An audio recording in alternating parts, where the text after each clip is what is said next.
말씀은 구약성경 욥기 38장입니다. 구약성경 욥기 38장입니다. 저희 여수 성령치유센터에서는 현대인의 성경으로 예배를 드립니다. 욥기 38장 위에 있는 제목을 한번 같은 목소리로 읽어보겠습니다. 시작. 여호와의 말씀. 하나님의 말씀이 드디어 이제 입을 여십니다. 욥이 하나님 앞에 고난을 받고 오랫동안 하나님께 기도했지만 하나님은 잠잠히 계셨습니다. 그런데 오늘 드디어 38장에 와서 하나님께서 그 입을 여십니다. 하나님께 어떻게 이제 응답을 하시고 하나님이 말씀하신가를 살펴보겠습니다. 38장 1절입니다. 그때 여호와께서 폭풍 가운데서 욥에게 말씀하셨다. 하나님께서 폭풍 가운데서 말씀하셨다. 폭풍이 뭘까요? 태풍과 같은 큰 바람이 불었는데 그 바람 가운데서 하나님이 나타나셔서 하나님이 말씀하셨다고 말합니다. 오늘 이것을 볼 때 하나님은 오늘 우리의 삶 속에서 하나님이 눈동자같이 우리를 살피고 계심을 알아야 됩니다. 오늘 비도 오고 아무도 없으니까 나 혼자 방에 앉아 있으니까 나 혼자다 생각하면 안 됩니다. 오늘 비를 내리신 그 하나님께서 오늘 나와 함께 계심을 우리는 영의 눈으로 볼 수 있어야 됩니다. 아멘. 그러면서 하나님이 어떻게 말씀하는 거 봅시다. 2절입니다. 무식한 말로 내 뜻을 흐리게 하는 자가 누구냐. 이제 너는 남자답게 일어나 내가 묻는 말에 대답하라. 방금 하나님께서 욥에게 말씀하셨다 그랬잖아요. 고난당하고 있는 욥에게 말씀하셨다. 무식한 말로 내 뜻을 흐리고 있는 자가 누구냐. 이제 욥 너는 남자답게 일어나서 내 묻는 말에 대답하라고 말합니다. 그러면서 하나님께서 이제 천지를 창조하시고 하나님이 우리 사람들이 도저히 생각할 수 없고 우리 사람들이 도저히 알 수 없는 오직 하나님만 알고 계신 것을 이제 말씀하고 계십니다. 우리는 이 말씀을 살펴보면서 이 모든 우주 만물을 하나님이 주관하고 계시구나 하는 것을 깨달아야 될 줄 믿습니다. 4절 보겠습니다. 내가 땅에 기초를 놓을 때 너는 어디 있었느냐. 내가 그렇게 많이 알면 한번 말해보아라. 욥에게 하나님께서 내가 하나님이 땅에 기초를 놓을 때 너는 어디 있었냐. 오늘 나에게 여러분에게 하나님이 내가 태초에 이 땅에 기초를 놓을 때 너희는 어디에 있었느냐. 너희는 그 기초 놓는 걸 알고 있냐고 물어봅니다.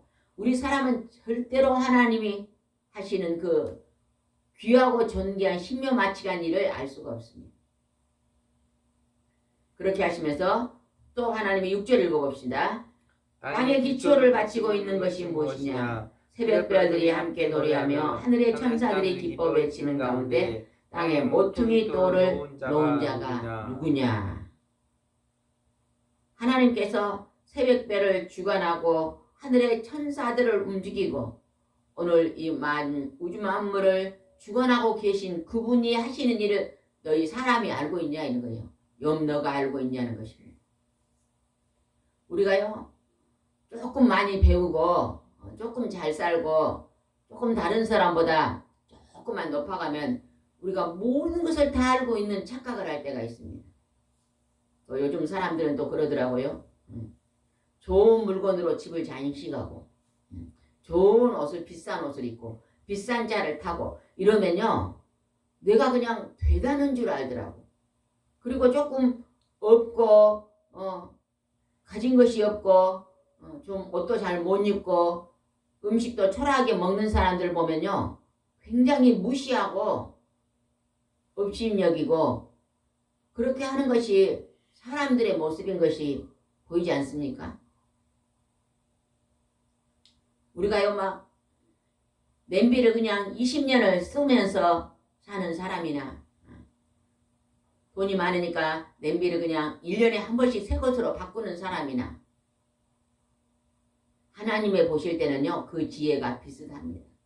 우리는요 잘못 사람이 착각하면 20년 동안 냄비를 쓰는 그 사람은 무식하고 복을 받지 못한 사람이고, 나는 그냥 1년에 한 번씩 새로운 냄비를 사니까 나는 복을 받았다, 이렇게 착각할 수도 있습니다.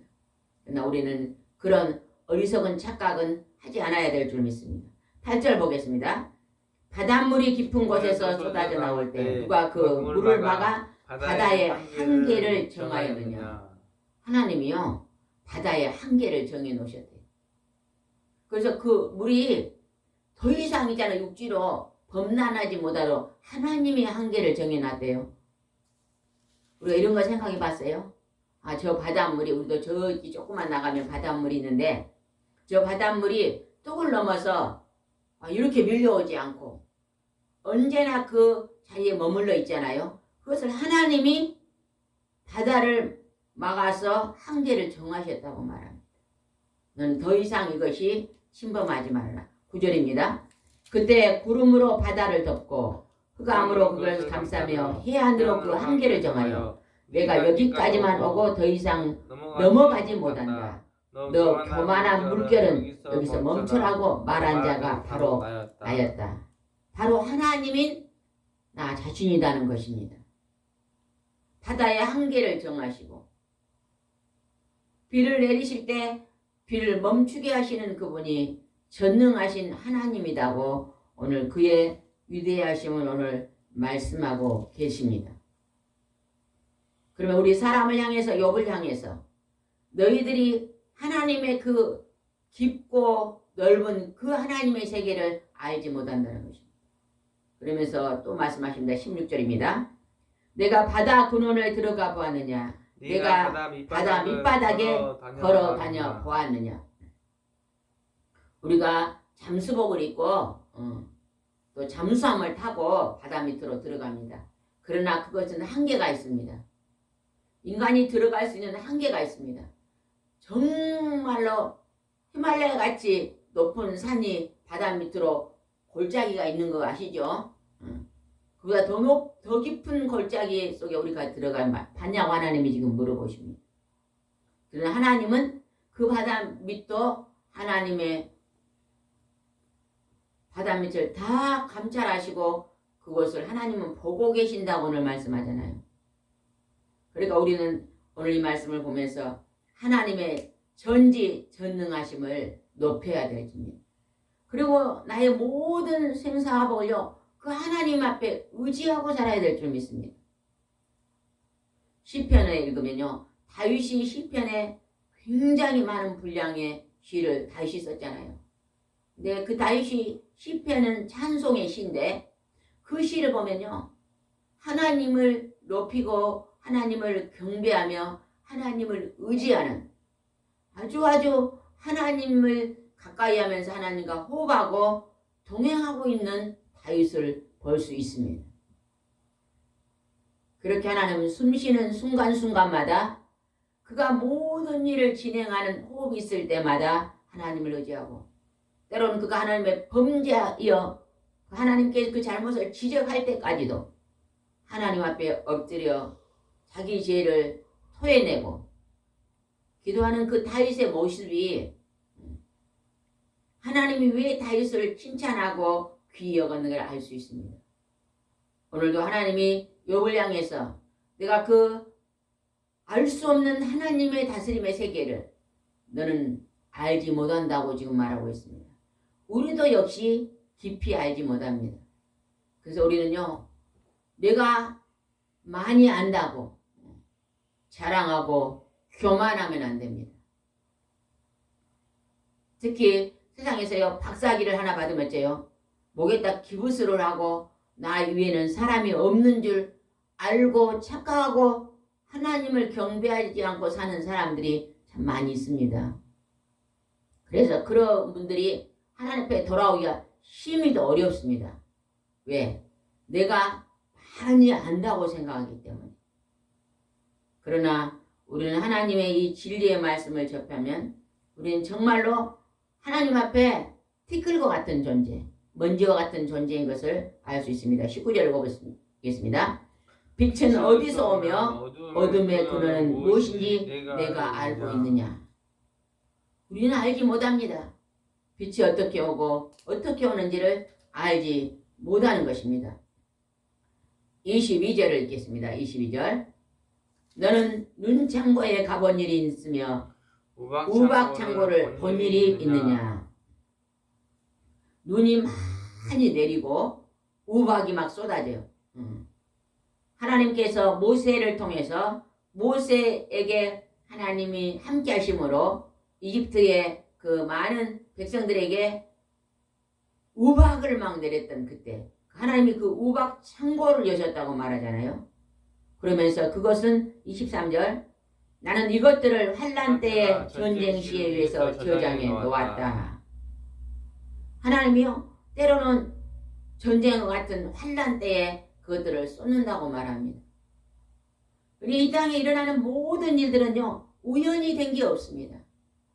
전부 다 하나님의 섭리 가운데 있음을 알아야 됩니다. 그리고 여러분이 겸손히 하나님 앞에 엎드려 기도하세요.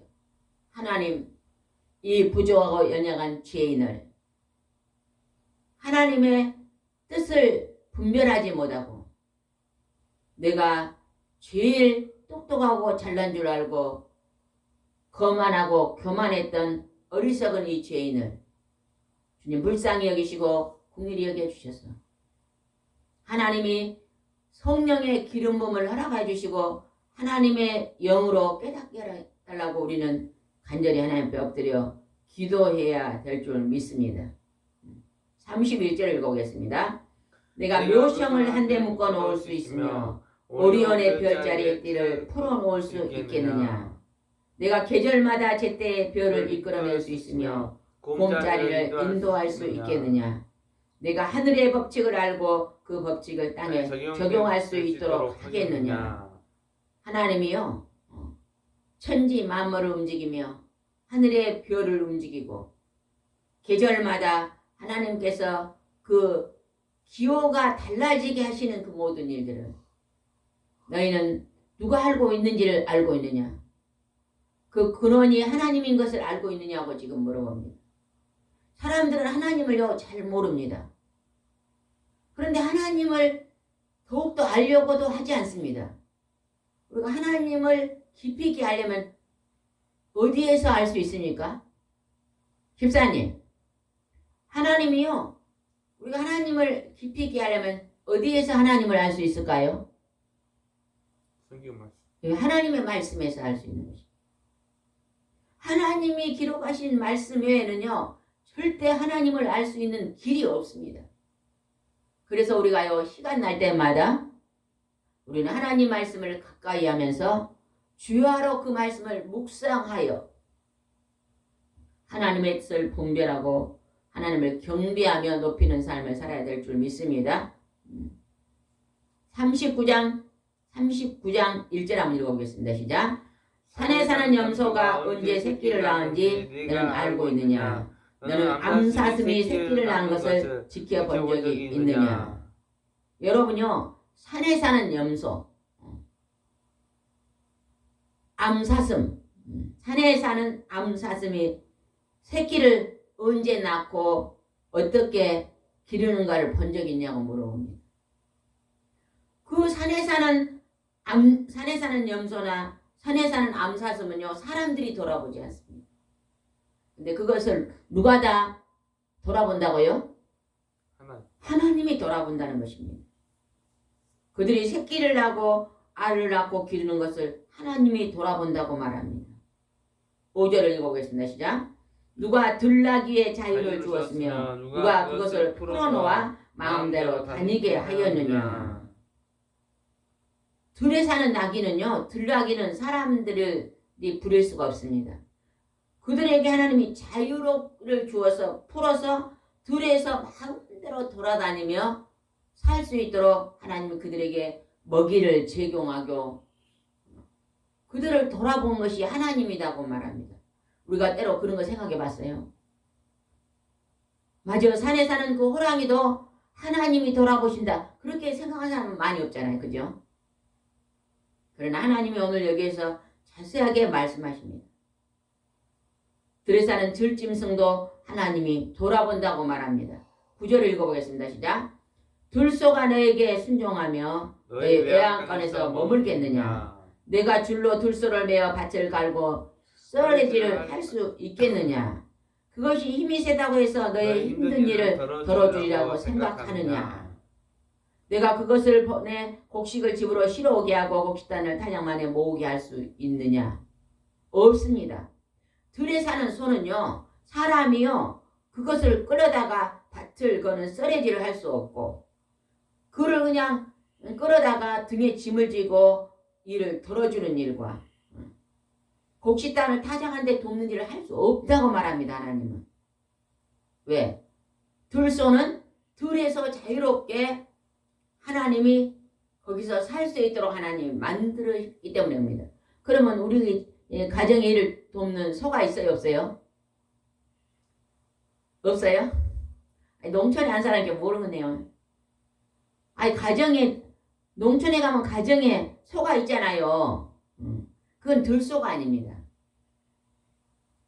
들에서 자유롭게 사는 들소. 여러분들 혹시 방송 같은 데 보면은 아프리카 같은 데 보면 막 들소가 떼지어서 막 수백 마리, 수천 마리가 막 몰려다니는 거 봤죠. 그런데 우리 가정에서, 농촌에서 가면은 소가 있어요. 그 소는 코에다 고삐를 꼈어요. 거기다 고삐를 껴갖고 이렇게 멍에를 매가지고 줄을 따라서 사람들이 농사하는 데 있습니다. 그러나 하나님이 지금 들에 마음껏 다니는 그런 들소는 사람을 돕지 못한다고 하면서 그 들소를 하나님이 오늘 살 수 있도록 인도하고 계신다고 말합니다. 13절 읽어보겠습니다. 13절 시작. 타조는 웅장하게 날개를 치지만은 그 깃과 털에서 어미의 사랑을 찾을 수 없다. 그것은 알을 땅에 그대로 버려두어 땅의 열로 더워지게 하고 누가 발로 밟아 그것을 깨뜨리거나 들짐승 해친 것을 생각하지 못하며 자기 새끼도 마치 제 새끼가 아닌 것처럼 무정하게 대하고 수고하고 애쓴 보람이 없어도 그걸 별로 관심이 없다. 이것은 내가 타조를 어리석게 하고 지혜를 주지 않았기 때문이다. 그러나 타조가 날개를 펼치고 뛰어갈 때는 말과 기술을 우습게 본다. 타조가요, 알을 낳으면 타조 알은 굉장히 크고 두껍습니다. 근데 이 알을요, 땅에다가 놔놓고요, 언니가 가버린대요. 가버려. 품지도 않고 가버린대요. 여기서 그렇게 말하잖아요. 이런 얘기 처음 들어보죠. 이런 사실을 어떻게 알겠어요? 지금 말이야 동물학자들은요 관찰해서 알 수 있을 거예요.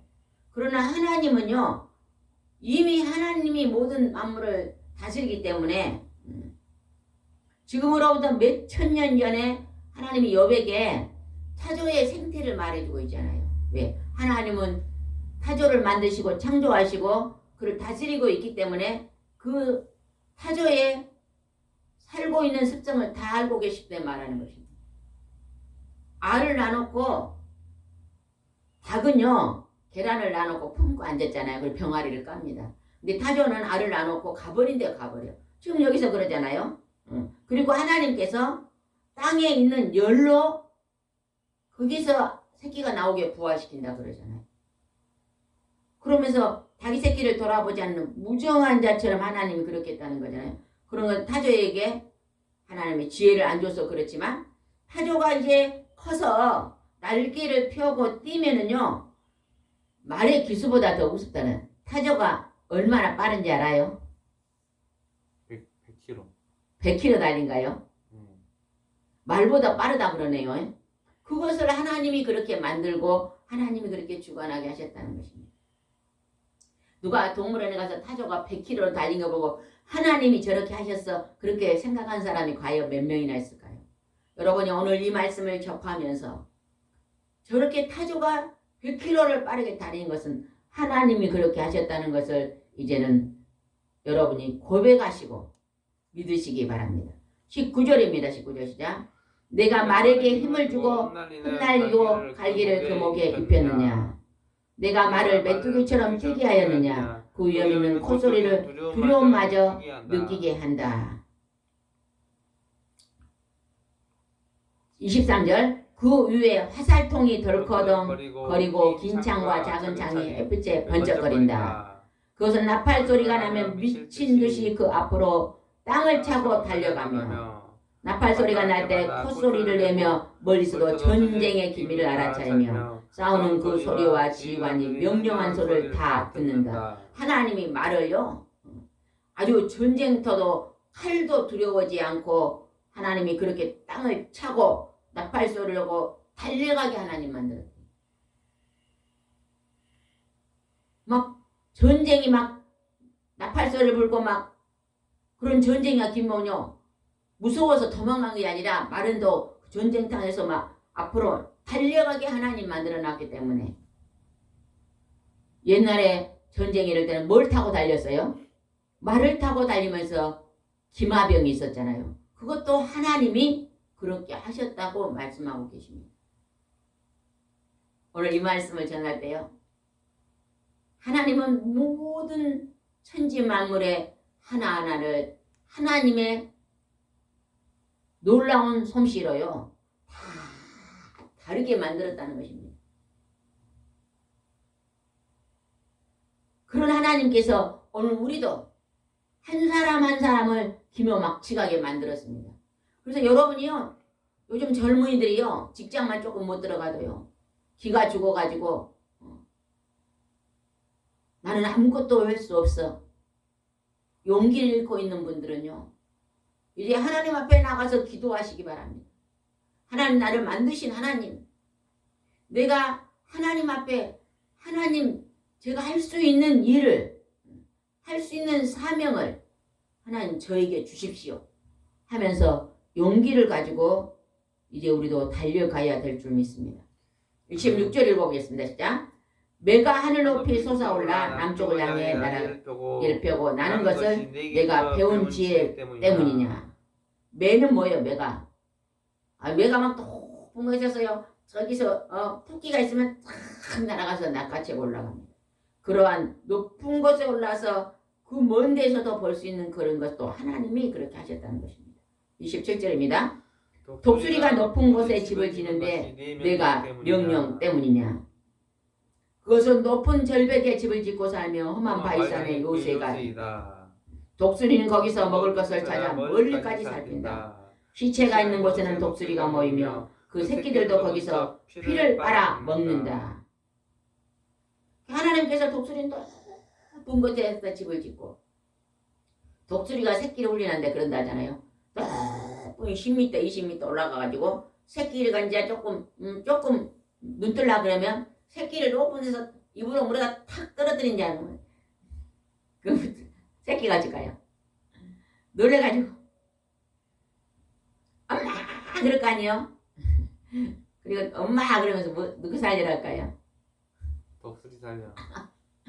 엄마 그러면 독수리 살려 그럴 거야 아니에요? 그러면 땅에서 그냥 1m면 떨어지려면 거기 가서 딱 봤는데요. 그래가지고 자꾸 그 훈련을 시키니까 독수리가 어찌겠어요?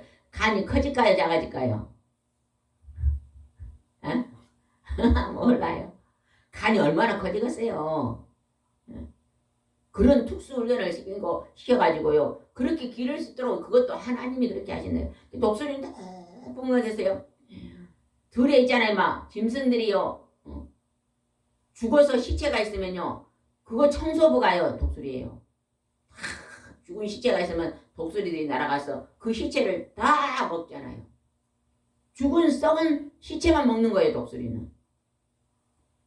여기서 그러잖아요. 시체 있는 곳에 독수리를 모이게 하고 그 새끼도 그것에 피를 빨아 막 그래서 그 시체를 치웁니다. 하나님이 그렇게 하셨다는 것입니다. 오늘 이 놀라운 하나님의 섭리를 우리는 깨달아 알아야 될 줄 믿습니다. 이렇게 하나님께서 욥에게 말씀했더니 그러면서 하나님이 욥에게 대답하라고 말하잖아요. 대답하라고. 42장 가서 1절을 한번 읽어보겠습니다. 시작. 그때 욥이 여호와께 이렇게 대답하였다. 2절 42장 2절입니다. 주께서 무슨 일이든 다 하실 수 있는 분이시므로 주의 계획은 어느 것도 좌절될 수 없다는 것을 나는 압니다. 3절이 중요합니다. 무식한 말로 주의 뜻을 흐리게 하는 자가 누구겠습니까? 바로 나입니다. 이제 욥이 깨달습니다. 제가 하나님의 그 신명막칭을 알지 못하면서 안다고 말했던 것이 나의 무식한 나입니다 하고 고백합니다. 우리가 때로는 내가 막 지혜로운지 알고 내가 하나님 앞에 막 똑바로 산 것 같고 내가 하나님 앞에 100점인 것 같은데요. 이렇게 하나님에게 우리에게 하나님의 지혜 말씀을 우리에게 선포하니까 우리가 오늘 말씀 들을 때째요. 정말 우리는 아무것도 모르는 무식한 자구나 깨달아지잖아요. 학교에 공부를 하고 박사를 받아도 이런 하나님의 오묘한 세계를요. 정말로 알 수가 없습니다. 우리가 만분의 일만 알아도요. 그 사람이요. 지혜로운 사람입니다. 그러나 우리가 알 수 없는 걸 아는데 그때 이제 고백합니다. 욥이. 무식한 말로 하나님의 뜻을 흘리한 자가 누구입니까? 바로 나 욥입니다.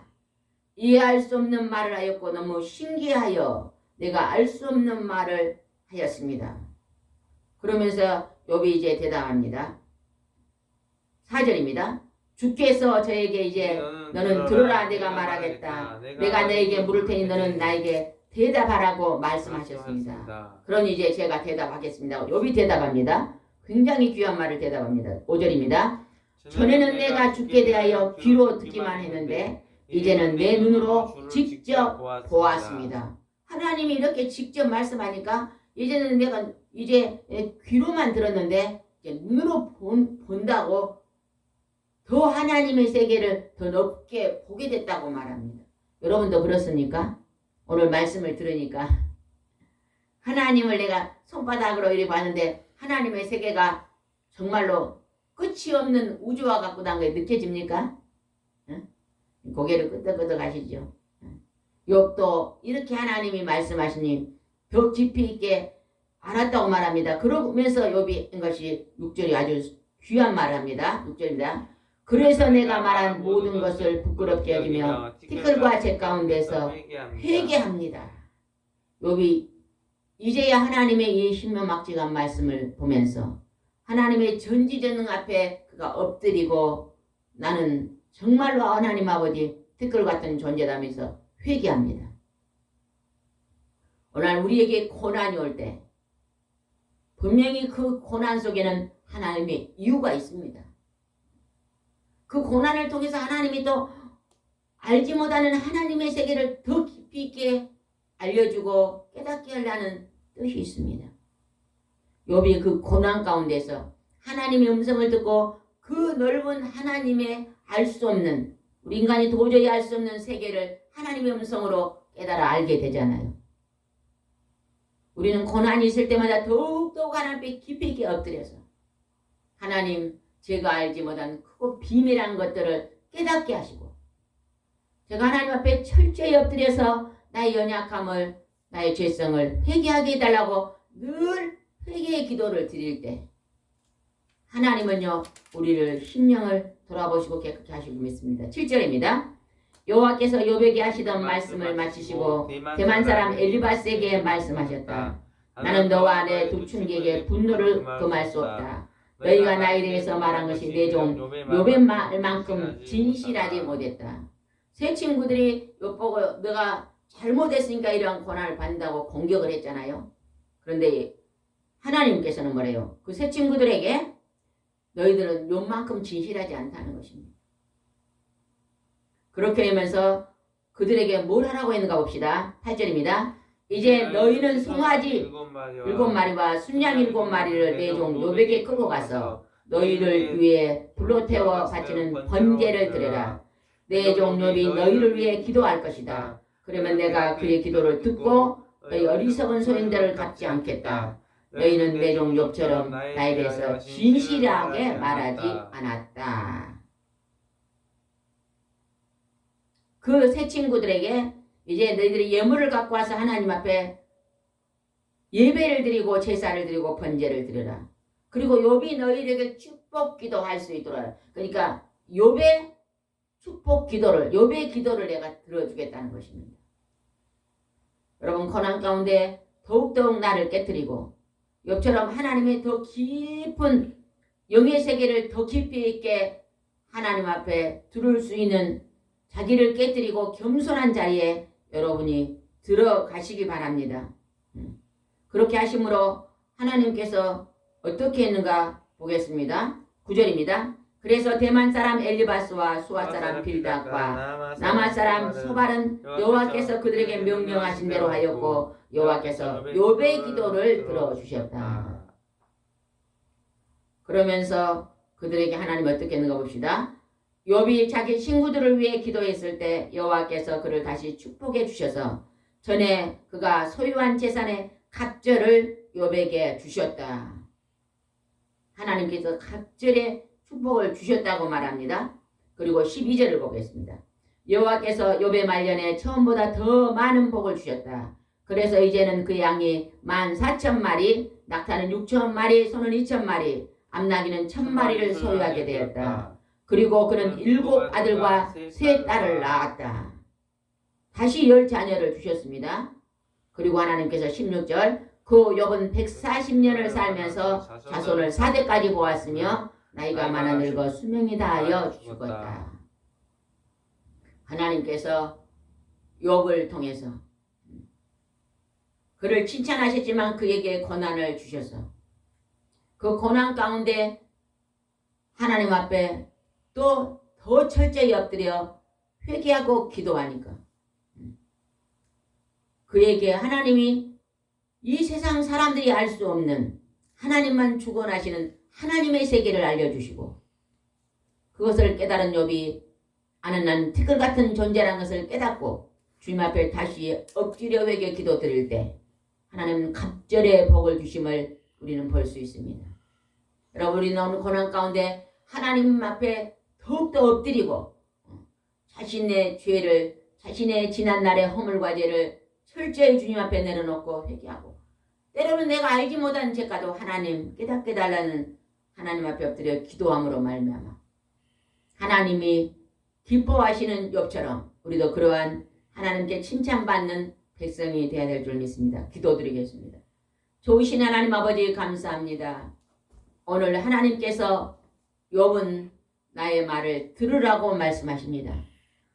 하나님께서 우주 만물을 만드신 창조부터 하나님이 천지 만물을 주관하고 있는 그 하나님의 나라를 너는 알고 있느냐?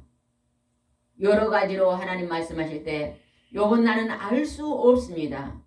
정말로 이제는 하나님의 살아계심을 예전은 하나님 이래 뵙겠고 귀로 들었지만 이제는 눈으로 봅니다는 고백을 드림으로 철저히 하나님 앞에 내가 하나님 앞에 무지한 자요 티끌 같은 존재이고 내가 주님 앞에 엎드려 회개합니다 하고 엎드릴 때 하나님은 그의 기도를 받으시고 그에게 예전에 잃었던 그 갑절의 복을 더하여 주셨습니다.